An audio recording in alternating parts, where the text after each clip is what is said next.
পাপী পাপ এই এনেকুৱা এটা অত্যাচাৰী মানৱ নহয় দানৱক যদি অসম চৰকাৰে ব্যৱস্থা নলয় CBI তদন্ত নকৰে তেতিয়াহ'লে আমি গোটেই ৰাইজৰ হৈ পুনৰ জংগ হিচাপে আমি ওলাই আহি অসম চৰকাৰৰ ওচৰত আমি পুনৰ যাম গতিকে মই আজি ক'ব বিচাৰোঁ যে জাতি ধৰ্ম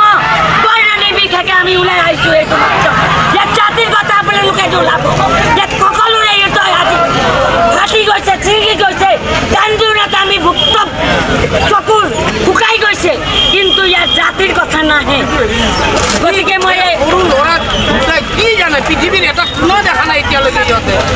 কিবা শত্ৰুতা আছে মাক বাপেকৰ লগত আছে মাক বাপেকৰ লগত কৰক এই বাচ্ছা দুটাই কি জানে এতিয়াও ঘৰৰ পৰা ভাত নোখোৱাকৈ স্কুলৰ পৰা ওলাই আহিছিলে